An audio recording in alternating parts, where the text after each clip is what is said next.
Bonsoir à tous, bienvenue sur Monaco Info pour une nouvelle édition. Voici les titres de votre journal.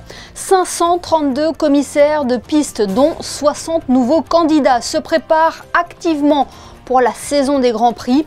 Elle débutera avec le Monaco e-Prix les 3 et 4 mai prochains. Ça passe pour Gaël Monfils, coup d'arrêt en revanche pour Wawrinka et Auger Aliassime au Rolex Monte Carlo Masters. Notre consultant Laurent Orsini sera en duplex avec nous pour évoquer cette 118e édition. Dernier concert pour le Festival Printemps des Arts qui rendait hommage cette année au chef d'orchestre et compositeur Pierre Boulez. Les premiers géants des mers font escale à Monaco et lancent la saison des croisières en principauté. Olivier Imperti, directeur administratif et financier de la Société d'exploitation des ports de Monaco, sera notre invité ce soir. Et puis dans ce journal, nous partirons à la découverte du monde des insectes avec le musée d'anthropologie préhistorique. Alors que la principauté a entamé sa métamorphose depuis quelques semaines pour accueillir les prochains grands rendez-vous automobiles, de l'autre côté du circuit, nous avons retrouvé les commissaires de l'Automobile Club de Monaco pour leur traditionnel stage. Formés à tous les gestes techniques pour intervenir pendant les courses, ils officieront dès mai au bord de la piste. Cette année, la formation comprend une nouveauté qui, vous allez le voir, est bien dans l'air du temps. Le reportage de Théo Schumer et Hugo Comaza. On les surnomme souvent l'armée orange. Ce sont eux, les commissaires du Grand Prix, qui ont choisi d'apporter bénévolement leur aide pour assurer les différentes tâches autour du circuit. Pour apprendre ou réapprendre, ce stage d'un week-end offre des formations sur mesure. Ateliers sur la signalisation au drapeau, les risques incendies, les fuites, les accidents, tout y passe et des nouveautés ont même fait leur apparition cette année. Alors nous attendons déjà 650 personnes en tout, puisqu'il y a une centaine d'encadrants, et le reste sont les commissaires qui repassent obligatoirement, depuis les directeurs de course aux simples petits commissaires et nouveaux, les stages de formation obligatoires. Pour cela, il y a sur le site de Fontvieille 10 ateliers différents. Chaque année, nous innovons parce qu'il faut être toujours dans son temps. L'année dernière, nous avions mis en place une nouvelle voiture qui était un pur produit Automobile Club sur une base de formule qui a été modifiée par des gens. Et ensuite, cette année, intégrer l'intelligence artificielle dessus pour voir le fonctionnement des commissaires, les interventions des commissaires et notamment du chef de poste pour que l'action soit la plus claire possible, plus rapide, tout en respectant la sécurité. Parce que le maître mot à l'Automobile Club, c'est la sécurité. Cette fameuse voiture branchée à l'intelligence artificielle, la voici. Une technologie conçue en grande partie par des étudiants. Elle permet à la fois de déclencher des scénarios de manière aléatoire pour mieux entraîner les commissaires, mais également de filmer et d'analyser leurs faits et gestes pour leur permettre de mieux s'améliorer. On a essayé de mettre un maximum de cas, c'est-à-dire perte de roue, perte de fluide, fumée, début d'incendie, etc. Et cette année, avec les étudiants du Fab Lab de l'Université de Nice, on a mis au point un système d'IA qui permet de faire le tracing des commissaires et voir leur cheminement. Nouveauté aussi sur, sur un des freins avant de la voiture.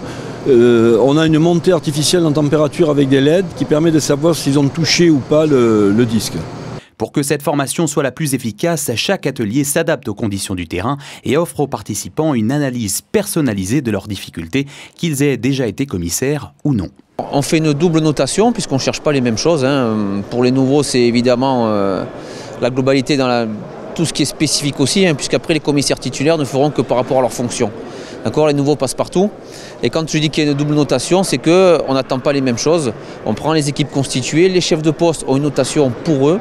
Et les équipes, comme c'est une action collective, ce sera une notation pour l'équipe. C'est personnalisé, savoir s'ils savent obéir aux ordres, voilà, s'ils suivent bien les consignes de leur chef de poste, s'ils se mettent bien en position, s'ils interviennent correctement. Voilà, donc tout ça, c'est des critères qui sont tout au long de leur formation.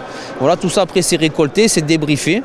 Et ça nous permet aussi de pouvoir voir après les affectations qui leur conviennent le mieux, que ce soit en intervention, que ce soit pour le feu ou la signalisation ou des autres postes. Dans moins d'un mois, les stagiaires deviendront officiellement commissaires et seront fin prêts à se mêler à l'événement de l'année en principauté, au terme d'une formation d'excellence que l'on considère encore aujourd'hui comme unique au monde. Des commissaires qui seront donc fin prêts les 3 et 4 mai prochains pour le e-prix de Monaco. En tennis, nouvelle journée de match sur la terre battue du Rolex Monte Carlo Masters. Gaël Monfils s'est notamment qualifié pour le 2e tour de la compétition. C'est fini en revanche pour Stan Wawrinka et Félix Auger-Aliassime. Hier, Valentin Vachereau a fait briller la principauté en battant l'Allemand Jan-Lennart Struff en 2-7, 6-2, 6-1. On écoute la satisfaction du Monégasque à l'issue de ce match. C'est sûr que même si ça a duré que 58 minutes, j'ai eu évidemment énormément d'émotions. C'est vrai que je pense que la plus grosse, c'était même l'entrée sur le court. Je ne pensais pas qu'il y ait autant de monde d'entrée. Je savais qu'il y avait beaucoup de monde. C'est dimanche, c'est les premiers jours de premier tour. Mais je ne pensais pas qu'il y aurait autant de monde d'entrée et que ça soit autant présent pour moi. Mais du coup, oui, le début de match, je pense que émotionnellement, ça a été le plus dur. Par contre, à partir du moment où je gagne mon premier jeu, deuxième jeu de service, là c'est bon, c'était un match de tennis. Et je pense que ça s'est vu parce que c'est moi qui ai manœuvré quasi les 3/4 du match. Alors voilà, évidemment, je ne gagnerai pas toujours sur ce score-là face à des joueurs pareils, même si je les manœuvre bien. Mais aujourd'hui, ça a souri, ça allait comme moi. Et évidemment qu'à la fin, c'est un bouleversement d'émotions et j'ai envie de rester 1 heure sur le court avec tout le monde. Mais bon, évidemment, mais c'est bien parce que je pense directement à la suite, qui sera mercredi.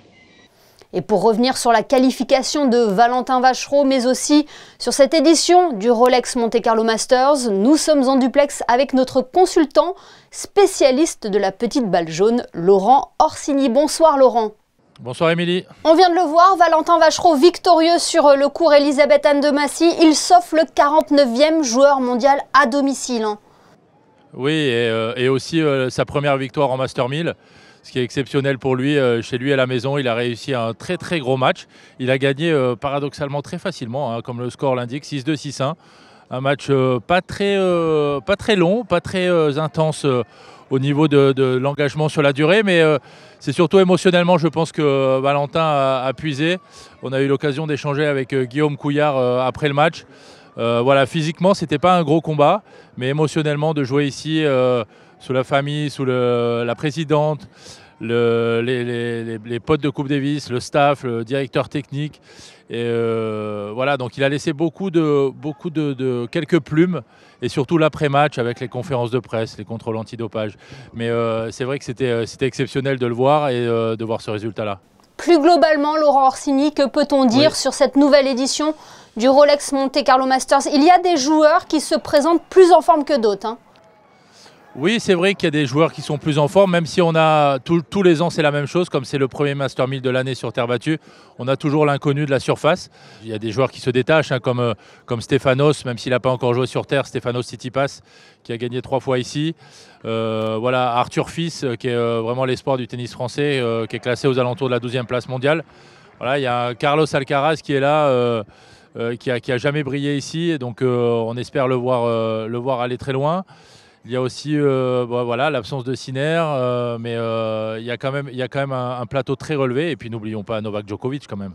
Difficile d'avoir un pronostic donc pour, on va dire, miser sur le vainqueur cette année. Voilà, moi je mettrais une petite pièce sur Stefanos Tsitsipas qui quand même se sent très bien sur terre battue, qui se sent très bien ici. Voilà, mais on l'a vu, la hiérarchie mondiale du tennis est bousculée ces derniers temps, à part un Sinner qui domine, qui est un petit peu hors jeu là pendant quelques mois, mais à part lui, le tennis est plus dominé avant par les mêmes joueurs. Il y a beaucoup de nouveaux, beaucoup voilà, comme Novak Djokovic qui perd en finale de Miami. Il y a beaucoup de nouveaux joueurs qui arrivent, beaucoup de jeunes, les anciens qui arrêtent, donc c'est un petit peu une période de transition. Mais voilà, on aimerait bien voir aussi Alcaraz, voir ce qu'il va donner. On va le suivre de plus près. Oui, il faut dire aussi que la saison a débuté par quelques titres surprises à Indian Wells et à Miami notamment. Oui, c'est vrai qu'on a eu des vainqueurs surprises sur ces 2 éditions, ces 2 gros tournois de l'année. Pour revenir à Stefanos, il a gagné Dubaï, qui est un petit peu moins prestigieux, mais qui est un ATP 500.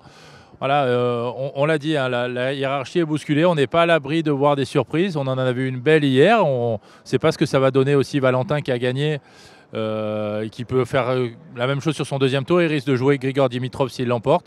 Donc voilà, on va suivre tout ça avec intérêt et curiosité sur ce site exceptionnel. Justement, un site exceptionnel, Laurent Orsini, ce n'est pas parce qu'il se déroule à Monaco, mais on peut le dire, le Rolex Monte Carlo Masters est l'un des plus beaux tournois au monde de par son site notamment. Oui, c'est vrai que c'est un des plus beaux tournois du monde, pardonnez-moi, qualifié par les joueurs, hein, pas par nous, pas par la presse, hein, c'est vraiment le ressenti des joueurs quand ils arrivent ici. C'est les beaux jours, c'est le printemps, c'est la Côte d'Azur, c'est la terre battue, c'est la mer, c'est le ciel, c'est exceptionnel. Ce site est incroyable, le Monte Carlo Country Club se transforme de façon méconnaissable presque pendant ce Rolex. Des améliorations sont faites tous les ans, notamment sur le village, et puis cette année plus particulièrement avec le nouveau Player Lounge qui a été nommé Player Village parce que c'est un village. C'est tout le site du Monte Carlo Beach qui a été mis à disposition des joueurs. Donc le Monte Carlo Beach est privatisé pour les joueurs et les familles avec la piscine, toutes les infrastructures, notamment les nouveaux cours de paddle, toutes les infrastructures du beach dont les joueurs et leurs familles peuvent profiter. Et ça, c'est un atout supplémentaire qui agrandit la surface du tournoi. Eh bien, merci beaucoup Laurent Orsini d'avoir été notre invité ce soir. On le rappelle, on vous retrouve chaque soir avec Christophe Pacaud et Frédéric Hélion à 20h30 pour les experts tennis et aussi Exactement. Sur nos réseaux sociaux. Laurent, merci. Oui, c'est une nouveauté aussi. Merci Émilie. Le Festival Printemps des Arts a donné son dernier concert hier à la Salle Garnier pour ce point d'orgue final d'une édition hommage à Pierre Boulez. Le trio Pantoum et la clarinettiste Anne Lepage ont interprété des œuvres de Maurice Ravel et d'Olivier Messiaen. Le reportage de José Sacré sur des images de Julien Laugier.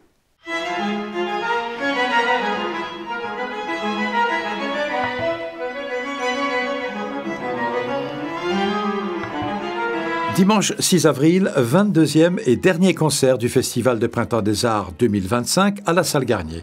Après le trio en la mineure de Ravel, le trio Pantoum et la clarinettiste Anne Lepage ont interprété le Quatuor pour la fin du temps d'Olivier Messiaen. C'est pas par hasard, j'imagine, que vous avez choisi Messiaen pour terminer ce festival qui était dédié à Pierre Boulez. Et oui, il en était le professeur au Conservatoire national supérieur de musique et de danse de Paris, et puis un partenaire régulier de musique, bien que Boulez ait pris ses distances à un moment vis-à-vis de la musique d'Olivier Messiaen, puis il est revenu après sur certains propos un petit peu péremptoires, comme Boulez pouvait en tenir, et finalement jusqu'à la fin de sa carrière, il a dirigé la musique de son maître avec beaucoup de dévotion et d'engagement. Ce Printemps des Arts de Monte-Carlo a célébré le 100e anniversaire de la naissance de Pierre Boulez. Comment avez-vous vécu ce festival ? Quand on parle de Pierre Boulez, on a souvent l'image de quelqu'un d'un peu aride, d'un peu austère, un grand intellectuel de la musique. Tout le monde s'accorde à dire que c'est un grand génie, que c'est quelqu'un qui a une forme d'infaillibilité technique, etc. J'ai essayé de le rendre plus humain, je pense qu'on y est arrivé. Et pour moi, c'est un festival très émouvant parce que j'avais sous-estimé la force du souvenir et de remettre le nez dans ces époques, dans les échanges que j'ai eus avec lui, dans les moments partagés, les moments d'amitié, les voyages. Tout ça n'a pas été finalement si simple pour moi, je ressors assez chamboulé de cette édition. En 2006, le Printemps des Arts de Monte-Carlo avait invité Pierre Boulez pour 2 concerts. Nous l'avions rencontré et lui avons posé notamment cette question. Votre musique peut-elle être populaire ? C'est un critère dont je me soucie fort peu, je veux dire. En effet, si une musique dit quelque chose, elle le dit à des niveaux différents. Je veux dire, même si vous allez dans le répertoire classique, les derniers quatuors de Beethoven ne seront jamais aussi populaires que la 9e symphonie du même Beethoven. Il est certain qu'il y a des niveaux de composition, des niveaux d'expression qui sont différents. De même que si je prends la littérature, il est certain que Simenon va avoir des tirages beaucoup plus forts que Mallarmé. Bon, très bien. Ce qui ne veut pas dire que Mallarmé est moins intéressant que Simenon. C'est plutôt le contraire, même, disons. Donc, il faut accepter qu'il y ait des niveaux d'expression et donc des niveaux de réception qui soient différents. Du reste, écoutez, imaginez que l'humanité soit exactement sur la même longueur d'onde, tous les gens de l'humanité. Ça serait extrêmement ennuyeux. Le franc-parler de Pierre Boulez, à qui le Festival Printemps des Arts a rendu hommage cette année. Sachez que le festival se clôturera par une représentation des ballets au Grimaldi Forum qui mettra notamment à l'honneur le chorégraphe Georges Balanchine. Culture toujours avec cette exposition à découvrir à la galerie Alminreich. Francesco Vezzello présente Carl Goes to Memphis, un hommage à une rencontre historique à Monte-Carlo. Elle relate donc la rencontre entre le grand couturier Karl Lagerfeld et le collectif Memphis fondé dans les années 80. L'exposition cherche à recréer la fusion de ces deux mondes créatifs, à découvrir jusqu'au 24 mai prochain.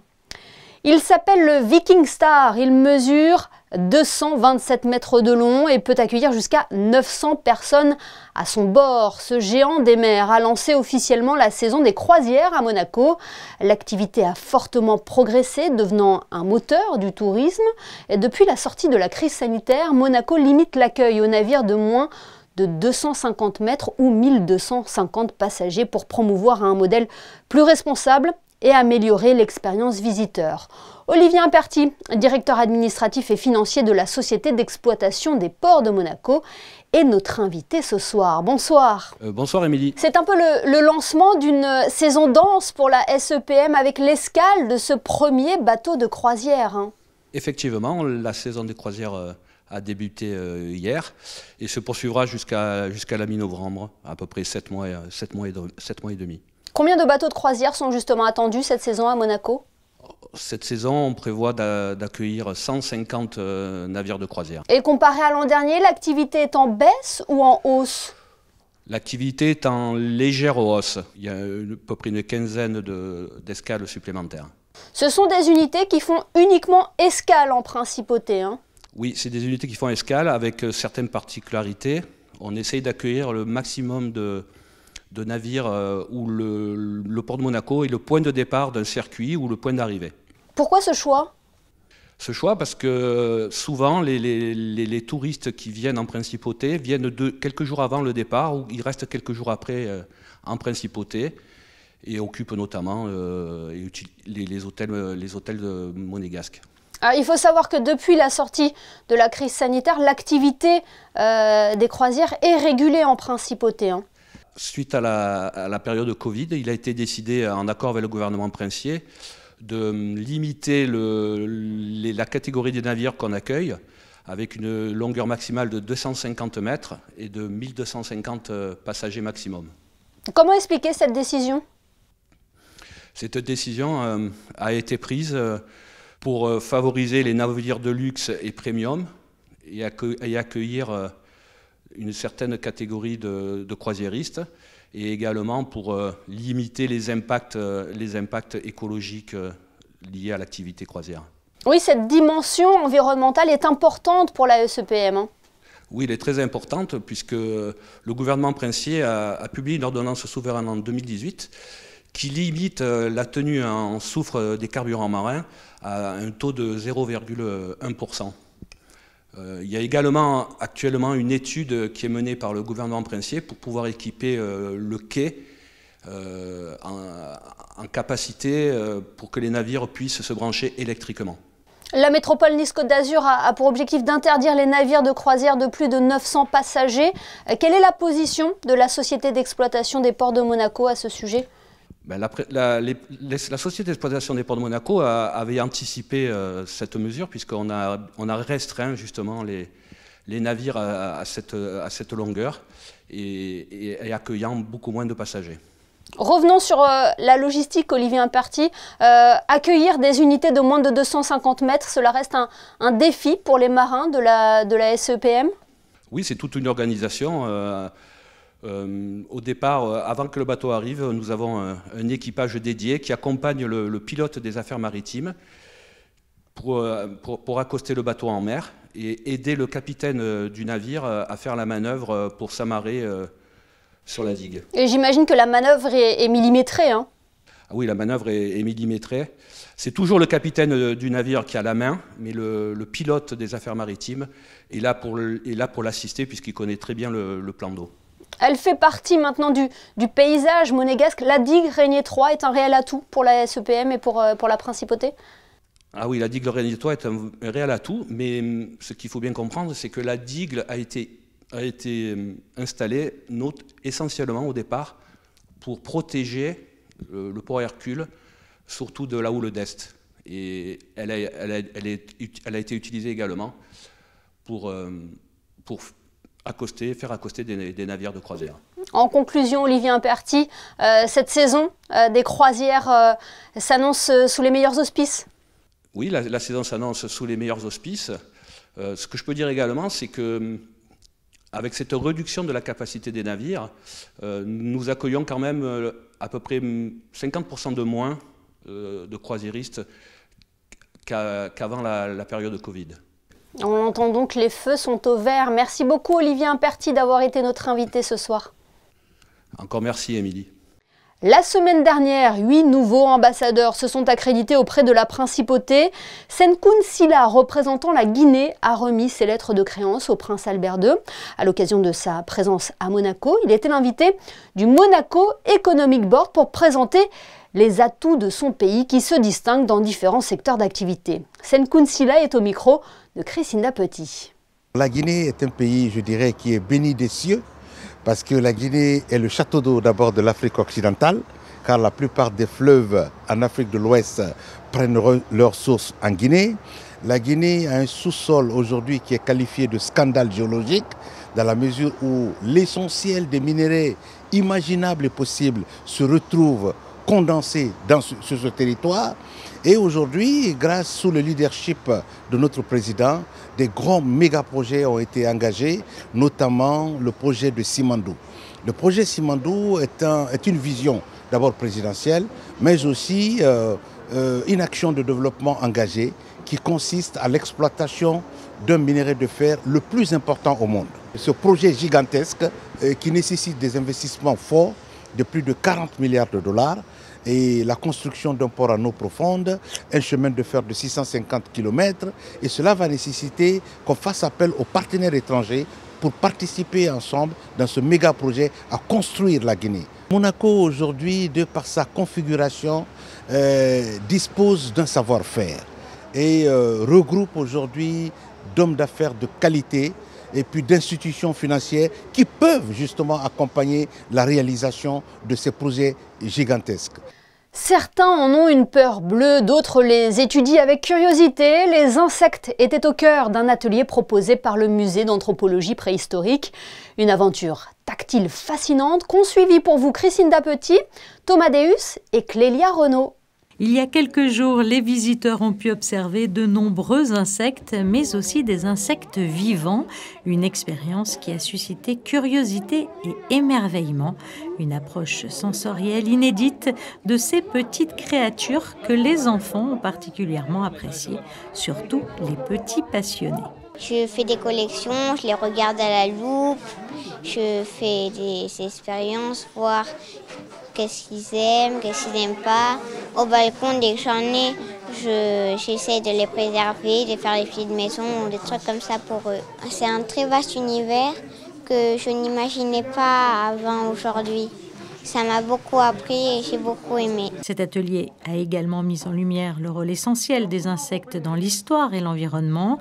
Les participants ont ainsi pu découvrir comment ces petits êtres jouent un rôle crucial dans les écosystèmes depuis la préhistoire jusqu'à nos jours. Ils sont dans tous les milieux. Ils pollinisent, ça grâce aux abeilles, on le sait. Ils fument le sol, ça on le sait moins.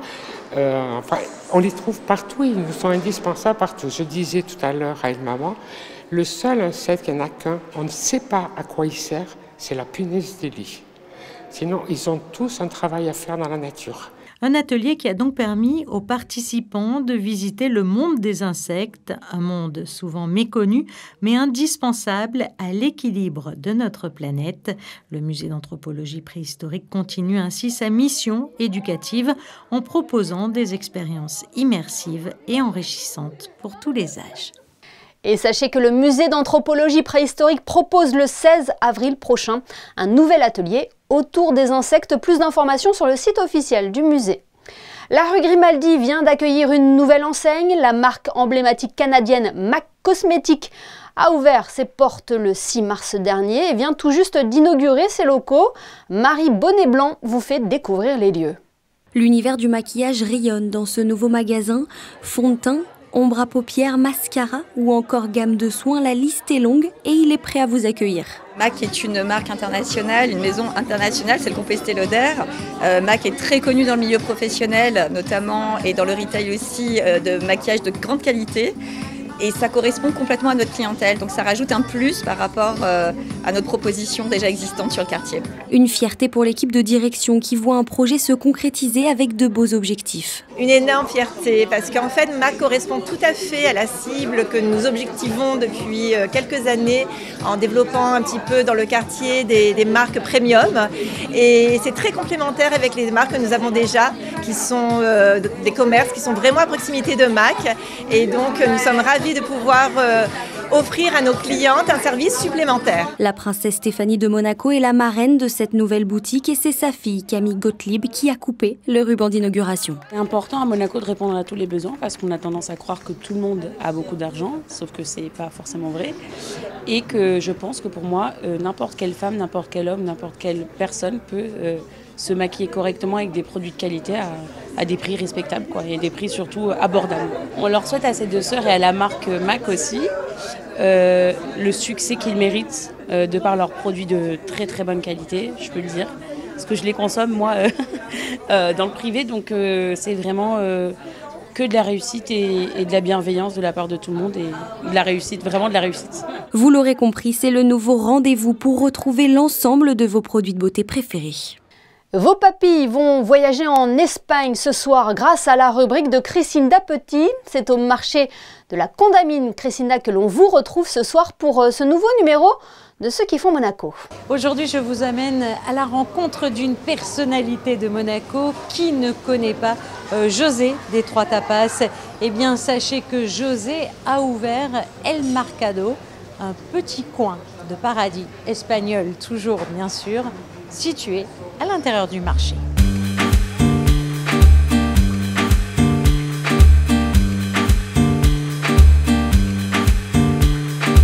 Quand ils ont fait ce concept de Food Corner il y a quelques années, et depuis ce jour-là, ça m'a toujours titillé de faire un peu mes spécialités ici, d'amener un peu l'identité espagnole.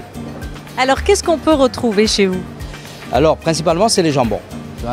On est basé sur des sandwichs, on fait venir du pain d'Espagne sous atmosphère protectrice. Il vient de Malaga, c'est une recette antique et c'est un pain très particulier, sans lactose, sans huile, qui se marie bien avec le jambon pata negra notamment. Et c'est une de nos spécialités. On a aussi les petites tortillas, donc qui est très identitaire aussi espagnol. On les fait farcis sous forme de petits burgers. On a aussi le poulpe de Galice. Il est cuit de façon traditionnelle, il arrive déjà cuit, on n'a plus qu'à l'assaisonner. Et après on l'adapte aussi à la volonté du client. Alors tout vient d'Espagne? Oui, oui, sauf on va dire la matière première, légumes, tomates, etc. Où je me sers dans le marché, on a cette chance parce que c'est vraiment exceptionnel ce qu'on a. Et du coup je profite de cette proximité.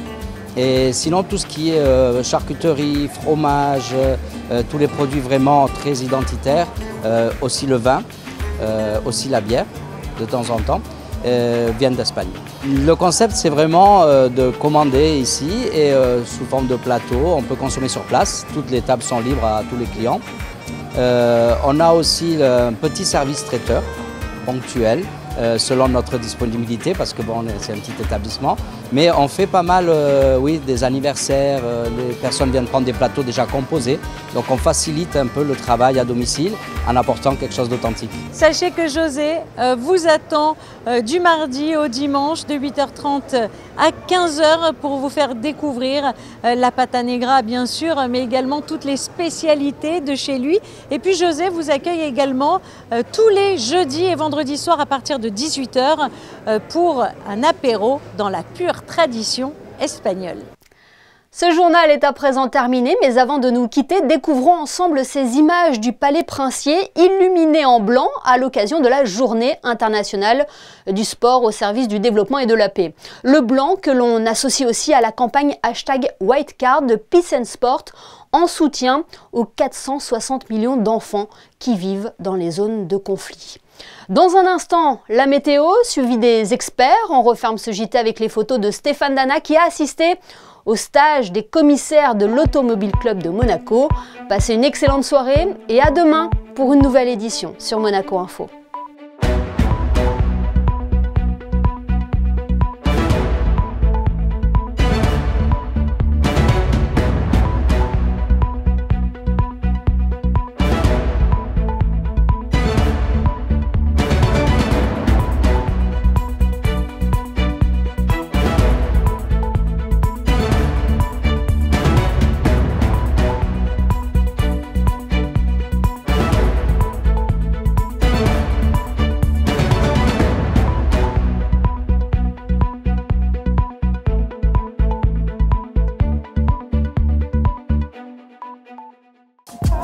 Retrouvez la météo avec Maya Bay, le restaurant référence thaï japonais de Monaco.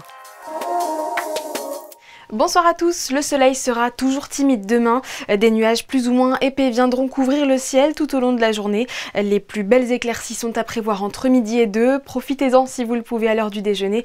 Du côté des températures, là aussi pas de grand changement par rapport à ce que nous avons connu aujourd'hui, si ce n'est l'absence de vent qui permettra des températures ressenties similaires au réel, soit 12 degrés le matin pour la minimale et 15 l'après-midi. Enfin, ce mardi 8 avril, pensez à souhaiter une bonne fête aux Julie de votre entourage. Vous en connaissez forcément, c'est un des prénoms les plus attribués en France. Bonne soirée sur Monaco Info.